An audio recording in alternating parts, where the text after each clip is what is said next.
Hey guys, excuse me. There it is, waiting on that to pop up. It is me again.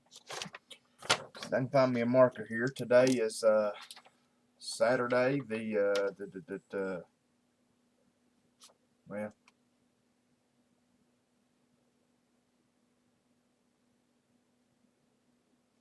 let's see guys. I guess that yeah, Saturday the 29th. Yeah, okay. I have my days mixed. Saturday the 29th, that makes it day 273 on our Daily Bread Project 2012. As always, guys, it is good to be here tonight. I hope y'all are doing alright. I need to try to make this a little bit quick. I'm not too bad of a rush tonight. I'm actually a little bit earlier tonight than I normally am. But I've still got to finish my sermon up for tomorrow. So, trying to think. Why is it, guys, no matter who you call, what you're dealing with, seems like, these companies have to have hidden charges here and there. That's my first irk. And I know I always, Brother Woody kind of gets aggravated about me talking about my irks, but, you know, I guess we all have them. But I just wonder why they do that, you know. Wonder why, number one, they got to have these hidden fees that they don't tell you about until, you know, they don't advertise it's what I'm trying to say. And then they always have to have a credit card. What I'm getting at, guys, is I called a few minutes ago to sign up on DirecTV. You know, I was wanting to get, I want to get Speed Channel in here in my room and some other channels that I don't get. And I was going to get another cable box, a digital cable box, like Dad's got one on his TV on the other end of the house. But I can get DirecTV for about the same money. I mean, for what it would cost to add a box onto our cable bill. I can get DirecTV, and right now, you know, if you sign up, they're doing a deal where you get a free HD DVR. You know. But anyway, so that's, you know, I said, I believe I'm going to get it. So I called and got everything took care of. But the funny thing was, they sit here and tell you all this stuff is free. But then they said, well, we need a credit card. And I was like, well, why do you need a credit card if everything's free right now? You know, well, there's a $19.95. I don't know, to be honest, I don't know what it is. Processing fee or something. Because installation and all that, he rattled off everything that was free, so I don't know what this $19.95 would be for. But anyway, it's some kind of fee they charge you. So, you know, I had to give him a credit card number. So anyway, they're supposed to come Monday and hook me some DirecTV up. So, but you know, it's like Dad always talks about Farm Bureau. I'll tell you guys, the insurance, and I don't know if it's like this in the states where you live, but in Kentucky, and a lot of states it's not like this. I know Tennessee's one of the states that you don't have to have insurance on your car. I mean, you know, you can get it if you want to, but you don't have to have it. You know, Kentucky, you have to have it. They won't even let you license your car. You know, they won't let you put tags on it without insurance. And because of that, our insurance is through the roof here. And anyway, Dad always laughs about Farm Bureau.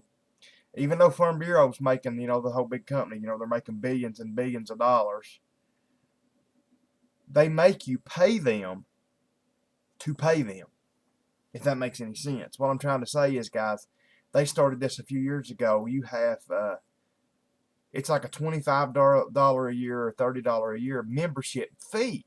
They charge you 25 or 30 bucks a year to get insurance through them. I mean, that's one of the only things I know. You know, it'd be like me telling people, now, I'm going to charge you $25 a year to work on your car. Extra. Now, it's just a membership fee. That's just so, you know, that just blows me away that companies can do that and get away with it. But anyway, let's see, what else? Normal stuff, guys. Just pray for us. Pray for me and the church. Pray that we have a good service tomorrow. Guys, I'm not going to lie about it. I've been getting aggravated a little bit here lately. I've went a long time, not really getting aggravated, you know, but just here lately, I got to believe that we're getting ready to do something good, because when the devil starts hitting you that hard, you have to be, getting ready to do something good, and he knows it. Uh, because he's just, I don't know, like I said, he's been getting to me here lately. Uh, the attendance has been wacko. Like I said, it's can't get everybody there, can't get hardly anybody there. I mean, one week you'll have a decent crowd, and the next week there won't be nobody. One week one group will come, one week another group will come, and not only that, I don't know. It's just, I don't know, guys. You know how it goes. Uh, we have a good time and everything. Uh, I just think sometimes though, people don't take it seriously enough. That kind of irks me when I see people doing that. And most of the time, to be honest, it's kids, it's younger people, it's teenagers, but my thing is, the parents, I think, ought to scold them. I mean, like I said, they do stuff and say stuff in church, that just kind of irks you, and you know when you're not their parent, you don't want to say anything to them, or you know. So I don't know, guys. Like I said, just a lot of stuff. The devil's been attacking me here lately. I'm not gonna lie about it.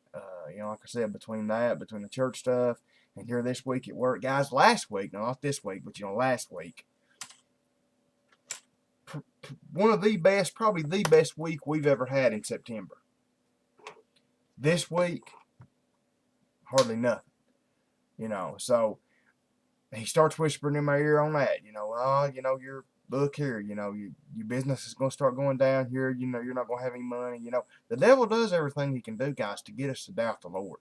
I mean, he does. That's his purpose in life. Is to lie to us, to try to take our joy away. So between that, and just this tax deal, like I told you guys the other day, that's coming up now. Actually owing this tax for 3 years, owing this to this company and not even knowing it, and now just coming up, and that's weighing heavy on my mind. I'm not gonna lie about it. So, uh, you know, guys, just you know, pray for me. Pray for all these things. Uh, I guess that's about it, guys. I mean, I really don't have much to jibber jabber on tonight, which I know I've already went 7 minutes and something. Some of you are sitting back going, boys, and not have nothing to talk about. You sure talking off a long time.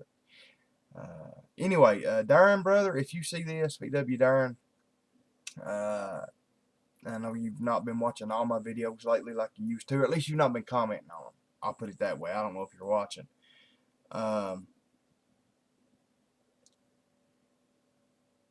I need, and I'll if it comes down to it, I'll email Andrea, or maybe you can have her email me, because I think I forgot her email address.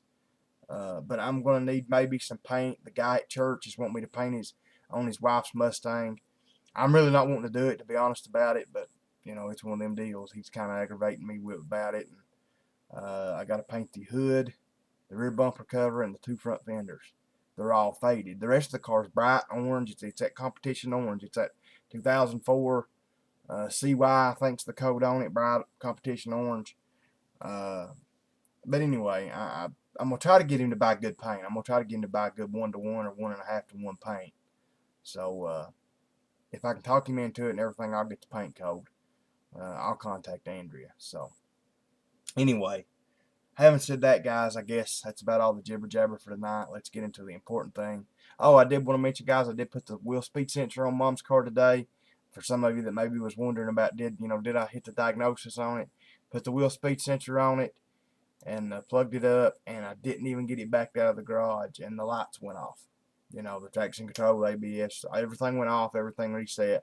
Traction control works again. So I did hit it right. So just want to tell you all that. Oh, and that reminds me, I'm going to try to answer the comments for that video tomorrow. Anyway, guys, Hebrews 9:1, getting to the important part. Hebrews 9:1. Here we go. Now, even the first covenant had regulations for worship and an earthly place of holiness. Guys, kind of funny that I was just talking about it, and I really didn't read this ahead of time and didn't think about it. That's what I was kind of talking about. These people that just don't treat the Lord's house. I mean, I know we're all the body of Christ, and people say, well, a church is not a building, and that's true, but we have sanctuaries. We have we have places that we consider holy, holier than a normal place, and it's God's house. And our church is not a conventional church. It's not a big block building with a steeple on it. It's two single wide trailers put together. I realize that. But, inside, I mean, it's, we've got a pulpit and we've got, chairs. And, I mean, what I'm saying is it don't matter how it's configured. It's still a church or configured. And that's kind of what he's saying here. Now, even the first covenant had regulations for worship and earthly place of holiness. So he's saying God set regulations on that, on what you should do. And that's the reason, like I said, guys, it just irks me that people do not respect that the whole time. All the time, I mean. So anyway, guys, Hebrews 9:2. For a tent was prepared, the first section, in which were the lampstand and the table and the bread of the presence. It is called the holy place. That's what I'm trying to say here, guys. Even though these are two single wide churches put together, it's still a holy place. I mean, that's where we come to worship God. That's where we meet Him at. Behind the second curtain was a second section called the most holy place, having the golden altar of incense and the Ark of the Covenant covered on all sides with gold, something that everybody in the world has looked for ever since then, guys. And God is not going to let the Ark of the Covenant be found. That's just simple. In which was a golden urn holding the manna, an iron staff that budded, and the tablets of the covenant. Above it were the cherubim of glory overshadowing the mercy seat. Of these things we cannot now speak in detail. These preparations having thus been made, the priests go regularly into the first section performing their ritual duties. But into the second, only the high priest goes, and he but once a year. So into the more holy place. And I'm not an expert on the way they did back then, the Jewish stuff. But, they had, the most holy place in the temple was called the Holy of Holies. It was the holiest place you could go. And it's saying here, once you went past the first curtain back, to the holier place, it says only the high priest could go, and he could only do it once a year, which he offers for himself and for the unintentional sins of the people. By this, the Holy Spirit indicates that the way into the holy place is not yet opened as long as the first section is still standing. Verse 9 says, which is symbolic for the present age. According to this arrangement, gifts and sacrifices are offered that cannot perfect the conscience of the worshiper, but deal only with food and drink and various washings, regulations for the body imposed until the time of Reformation. Guys, that's where we're going to stop. That's 10 verses. Guys, I hope I didn't bore y'all too much tonight with my mindless dribble. But, sometimes I got a lot to say, guys, important stuff. Sometimes I don't. So, anyway, as usual, guys, thank y'all for being here. I love you all. If you need anything, let me know. I was trying to think if there's anything else I need to say before I got off here. I don't think there is. Like I said, you all just pray for me.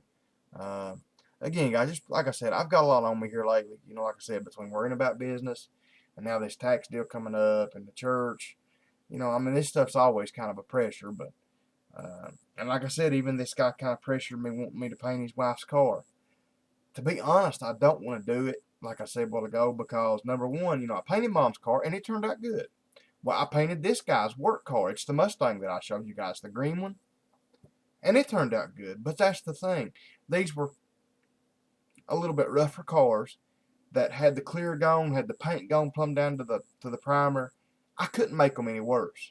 You could have took a rattle can the same color as the car and just covered everything and it would have looked better.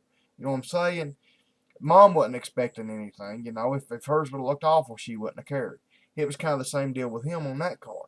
Well, this car is like a 04. I think it's a 03 or 04. Like I say, it's a Mustang. It's right before they went to the new body style. It's bright orange. It's his wife's car. And except for just the paint being faded a little, it's a good looking car. So, to be honest, I'm kind of scared. I mean, I'd like to do it because I'd like to have a little more practice, and I think I could do it. I think I could paint it, make everything look good. But what if I could? What if I can't? I don't want somebody's wife mad at me. So, I'd worry about going to sleep at night. Somebody, coming stabbing me in the dark or something for making the car look bad. I'm just kidding about that. But still. So I don't know. Like I said, guys, just pray about that too. Pray that the Lord will lead me and him and everybody else. And that's another thing too. That's the reason I'm wanting to. If I do the job, I'd rather him buy the better paint, the Matrix paint. Something that'll cover and be more likely to match.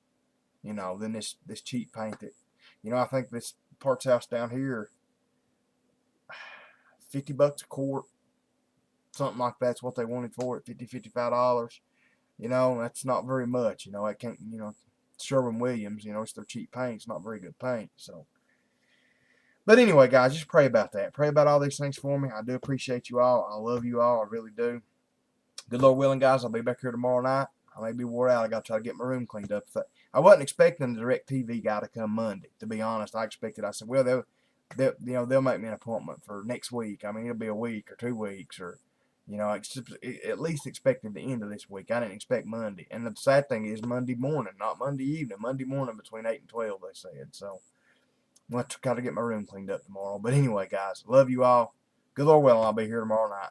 Until I see you all again, good night, and God bless.